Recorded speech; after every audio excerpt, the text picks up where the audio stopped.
Hello, citizens of Tempe. My name is Justin Stewart, and I'm running to be your next Tempe City Council member in this upcoming 2018 City Council election. Everyone should have gotten their mails at this point in their ballot in their mail at this point in the election. I'm looking forward to finding a way to earn your vote, one of your 3 votes for this election. Let me tell you a little bit about myself. Going back to a late September day in my house in Mitchell Park, 70 neighbors believed in a cause, and that cause was to preserve, protect, and rehabilitate the neighborhood. They gathered around me and helped me cheer me on into entering this race for the City of Tempe's council. I can't let those neighbors down, and I believe in their voices today. I've been the neighborhood chair of the Mitchell Park neighborhood for the past 5 years. I started out as a neighborhood chair, and then quickly the term kind of transfixed into a neighborhood leader. And then quickly, some newspaper articles and other press started saying I was a neighborhood advocate. I'm not going to hide from that title. I appreciate taking on the role of a neighborhood advocate and speaking for what other neighborhoods want to believe in and what our neighbors really want in the city of Tempe. The character of Tempe is based on the character of our neighborhoods and the importance of our neighborhoods and what we have. From our neighbor next door to our neighbor down the block to maybe our not so neighbor 5 miles away, but still is our neighbor because we're all citizens of Tempe. Those are the people that make up the city of Tempe, and those are the people that should have a voice in the city of Tempe. I have many family and friends here in Tempe. I first came here in 2005 from Metro Detroit. Me and my wife had an exciting opportunity to come down here and start a new life in Arizona, and specifically Tempe. We picked this town without really knowing much about it. Upon arrival, within minutes, everything was abuzz, and we were excited to be part of that Tempean culture. Quickly, some of my other friends came down from Michigan because at the time, Tempe was abuzz had a bunch of different business opportunities, and so did Phoenix had business opportunities, and was a great place to come and live, and we kept on cheering on Tempe and letting them come on down and hang out with us and be our friends and be our neighbor. Eventually, we had a whole bunch of family and friends down here, and I made friends over the years. Sadly, I had to move away from Tempe in 2009 while my wife, not so sadly, decided to get her master's degree and finish her master's program. We wanted to come back to Tempe because we loved Tempe, and that was the #1 place that we wanted to come back to, and our neighborhood was the #1 neighborhood that we wanted to come back to because of the culture, love, family, friends, and experiences.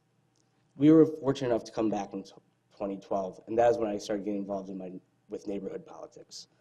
The quality of life of Tempe is the quality of life that you have and your neighbor has and your friends have. And it's the ability to be able to enjoy and love the city that you're in. And right now, I'm advocating that we continue with that quality of life in Tempe while looking towards the future, but being able to keep the things that we enjoy here and the people we enjoy here. That's the most important to me. I do have some plans, if elected for Tempe City Council, that I'd like to move forward with. One of those plans is a village planning commission where each character area would have a board to review developments that come into their neighborhood first. The cities of Phoenix and Mesa already had such a plan, and I think this would be a great first stop to allow Tempe citizens to have a true voice on what developments come into their neighborhood. I would also like to institute an old growth rebate program for people that want to keep their canopy and help Tempe get to their canopy goals that they have put in place. I think that would help offset a lot of the water issues that we are having and some higher prices with water rates. I would also like to look into local investors to help protect and rehabilitate and purchase historical eligible property so we don't lose those opportunities that we have before they disappear. I work with many different neighborhood groups, including the Tempe neighborhoods together, so I understand what it takes to be a neighborhood leader and what the voice of the neighborhoods are like. There's going to be a lot of big projects coming up, including the Urban Core Project, the Novus Project with ASU, and other and other projects with the city of Tempe. And I want to make sure the neighbors have a voice at that table with someone that understands what those neighbors want. I thank you today for listening to me, and I really do hope that I have earned truly one of your 3 votes in the upcoming election. Make sure your ballots are back by March 7th in mail, and you can still drop off at ballot centers by March 13th. Please visit www.justinfortempe.com for more information, and I look forward to serving you in the future.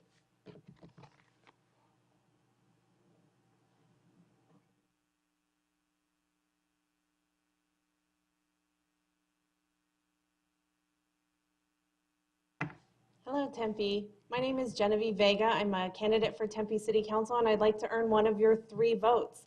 You should have received your ballot in the mail this last week, and I think it's really important to note that all of the candidates running have great resumes. We've all got a lot of good professional experience. We've all worked in our community, so I think it's really important to understand who the people are that you're voting for. I personally, I believe the only candidate running that has children in public schools right now. I have a freshman at McClintock High School, and I'm also the mom of a 2nd grader at Aguilar Elementary School who's special needs. And so as a parent, I understand what it's like to raise children in our public schools here. I think we have a lot of great schools in Tempe, and I think it's so important that our school districts and our cities work together to keep our schools open and inclusive.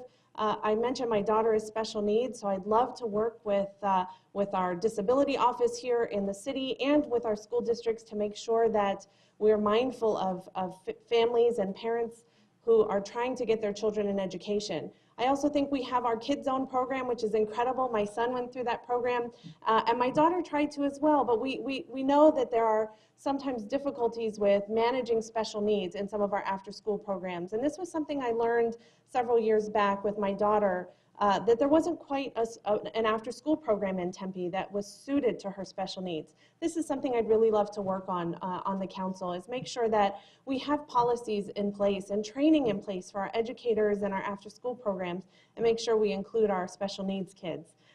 So raising a family in Tempe, I definitely understand that perspective. In fact, Tempe is the place my husband and I chose to raise our family. My husband and I are celebrating 20 years together. That's really incredible. And so Tempe was the place that we knew we wanted to raise our family. And I just want to improve upon all the great things that Tempe has to offer.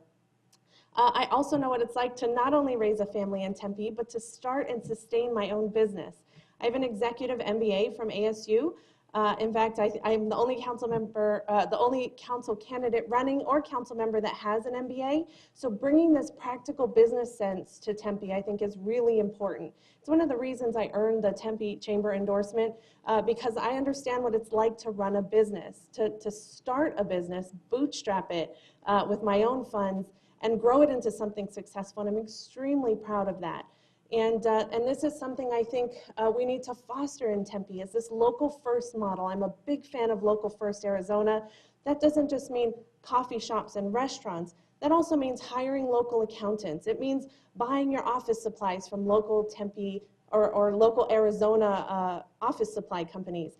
It means hiring the companies that are based in Tempe or based in Arizona, because that money stays in our economy and helps our economy thrive locally. So I want to be a strong advocate for our local businesses in Tempe. I also have a lot of global experience. So I've worked in my own company and also in large global publicly traded companies and private companies. So I have this very well-rounded sense of business experience. And combine that with my experience raising a family, I think I have a perspective of a lot of Tempe families that know what it's like to raise a family, to balance that with working full-time. And on top of all that, it's really important to me that we give back. So I'm on my 2nd board term with the Tempe Community Council because human services are so important. We know that Tempe is one of the most generous cities in the state for human services funding. In fact, in the Valley, we spend more on human services issues like homeless issues, at-risk youth and seniors, disability issues, and the working poor and domestic violence survivors. There's so many things that we're so generous for, but we also know there's a lot of gaps. There's far more need in our community than there are resources to help everyone. So if elected, I want to be a strong advocate for human services in Tempe because that's what I've given my time to over the last more than a decade. So again, my name is Genevieve Vega. As I mentioned, you should have received your ballot in the mail. You have 3 votes for City Council. If you mail your ballot back in, the county recorder is recommending you mail it in by March 7th. If you don't have a chance to mail it in by then, ballot centers will be open at Tempe City Hall and Tempe Public Library from March 3rd to March 13th. So if you're one of those folks who likes to go vote in person, you can go vote at a ballot center starting on March 3rd and all the way up until 7 o'clock on March 13th at one of those 2 ballot centers. I think this is a great progress in our city. Thank you so much, Genevieve Vega.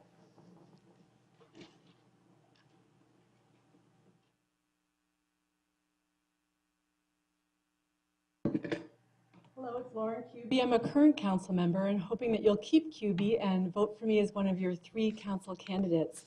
I want to talk today about transparency, transparency, transparency, and the way that Tempe is leading in this day of much distrust in government, the way Tempe is leading in terms of open government and transparency in government and elections. So it's not enough just to have regular council meetings twice a month, to have work study sessions open to the public, to have online forums, to have meetings, and to have forums on specific issues.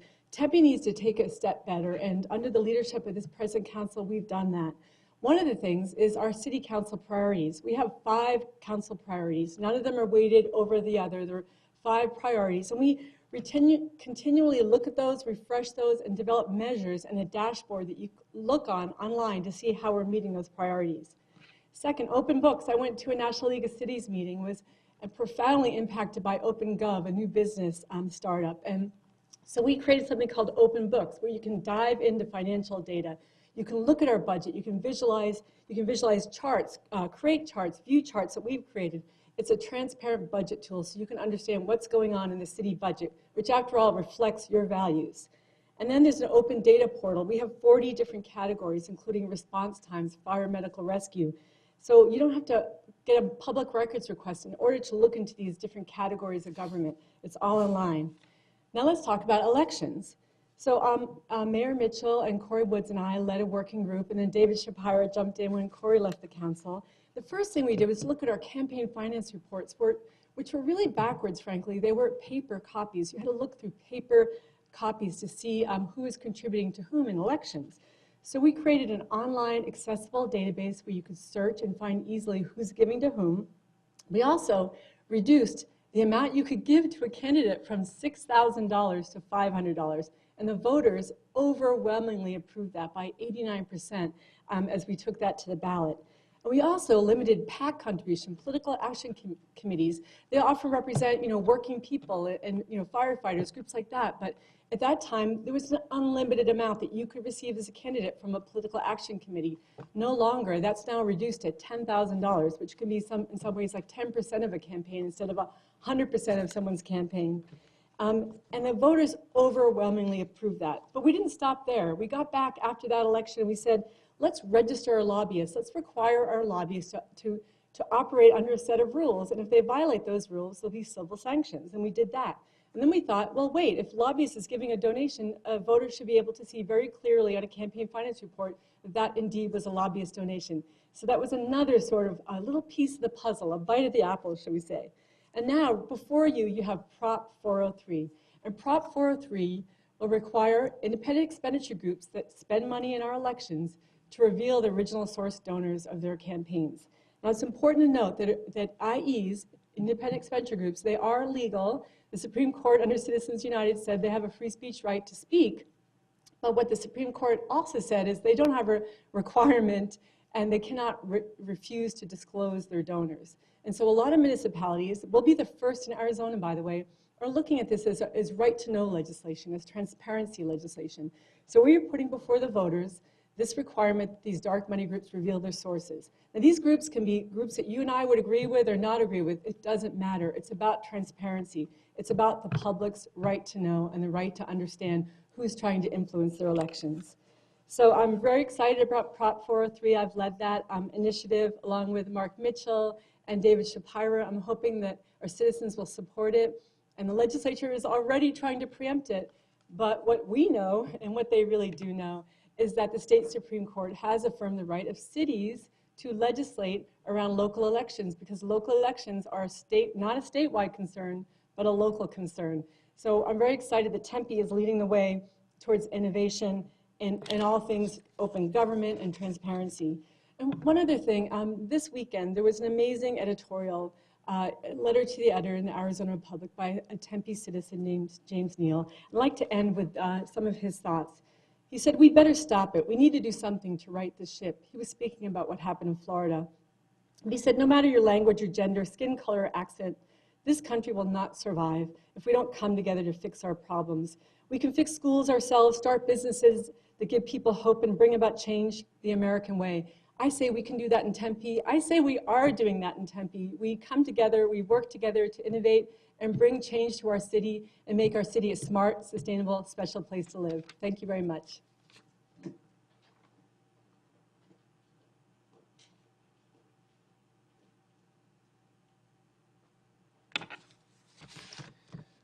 Good evening. My name is Jennifer Adams, and I'm running for Tempe City Council. I've worked for the city for 29 years, and I loved working for the city of Tempe. It's a great city. It has great city workers, and I had some of the best times of my life working for the city of Tempe. I started off my career working in community services, where I was a marriage and family counselor. I also did a lot of community outreach. For example, one of the classes that I taught was single parenting workshop. And what happened is we would teach single parents how to work better with their children, and also formed a support group for one another, so that if the single parent wanted to go out and enjoy a night on the town or just have some respite, the other single parents could watch their children, and they formed a great relationship and worked together. Another role that I had when I was in community services is that of the critical incident stress manager for the police and fire. And what happened with that is when police and fire would go to horrific calls, they would call me in, and I would sit with them and do debriefings. That helped keep everybody safe and healthy and on the job. In 2003, I was the president of Tempe Employees Council for the entire city. So that was like our association. It wasn't a union, but it was an association for the entire city, including police and fire at the time. And the city manager asked me 3 times to transfer to Public Works to be the fixer, because Public Works was experiencing a large number of problems. For example, they had 43 EEOCs, which is Equal Employment Opportunity Commission complaints, many grievances, and a pending class action lawsuit. And I finally agreed with the city manager to transfer over, and it was the best decision I ever made. I transferred over and quickly began identifying areas that needed improvements. So we started off with quarterly trainings, for example, with the supervisors and leads, in fact, 80 of them to give you a head count. So we did these quarterly, and the supervisors and leads learned how to treat employees. They just hadn't been trained. I also was appointed to be the safe haven by the city manager for the Public Works Department. And what that meant is employees that were experiencing challenges or unfair treatment could come to me and remain confidential, and then I could go in and try to make things better, which we did. I worked with the managers and the supervisors with the safe treatment for employees. I also was a union liaison. So at that time we had SEIU, which was a union, and I would work with the president of the union and the managers and directors to bridge the gap between communication and issues that were of concerns for the union. As a result, the team that I led won the Human Relations Commission Award in 2004, just 1 year later after I transferred. I was very proud of that award. I am a trained counselor, mediator, and life coach, and I am a consensus builder. No matter who is elected to council, I will be able to work with anyone, because that is who I am. I am a consensus builder, and will be able to do that. I stood up for employees throughout my career, always kind of help the underdog. And now I want to stand up for you, the residents of Tempe. I know how to ask the right questions and find the resources needed for finding solutions. I also have a lot of business experience. When I grew up, I had a family business. We had a family business of farms, which we still do to this day. And as a little girl, my dad would take me out to the farms, and we would look over the crops. And he would teach me about the fertilizer, the seed corn, when to harvest, how to make it the most productive. And I have continued to work in the family business since then. And I understand the needs of small businesses, and I will champion their causes for the city of Tempe. I also, as a result of my vast business experience, I was awarded the Chamber of Commerce endorsement, which I'm very proud of. Also, our infrastructure needs to be improved, and I have a lot of budgeting experience as a facilities manager. When I was at the city, I ran a $7.5 million operating budget. And when I first took over the budget, it was operating in the red. And within 6 months, I turned it around into the black. I also managed up to $5 million in capital improvement projects. So the solutions was to get our solutions are to get the money back into the, and to promote health and safety in our community and make sure that everything works when needed. Throughout my life, I've valued public service and want to continue to be an advocate and voice for the residents of Tempe. In 2016, I won the most motivating supervisor award for the entire city. A vote for me will be a vote for transparency, accountability, integrity, and experience. Please visit my website, adamsfortempe.com. Jennifer Adams, City Council. Thank you.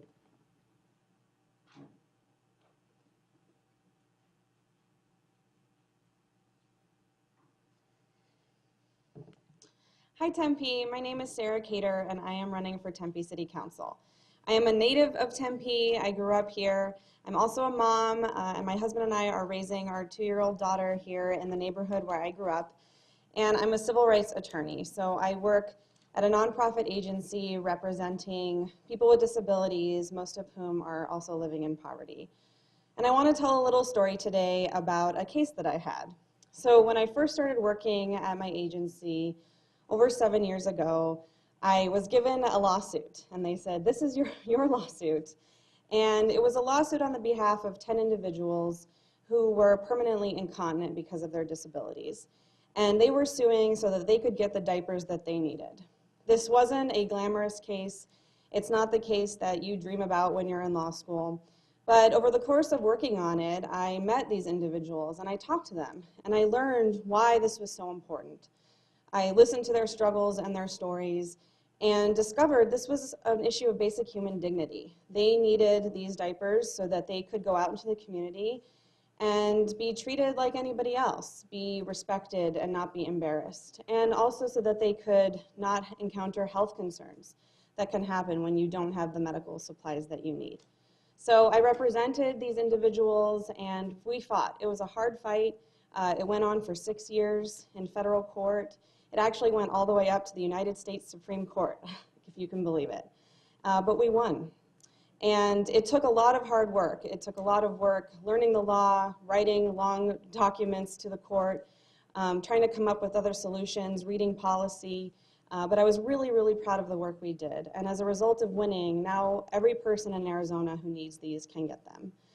And I think that story hopefully illustrates why I think I'm a great candidate for this office. I really care about people, and I think have demonstrated that I'm good at listening to the struggles and stories of those that are most vulnerable in our communities.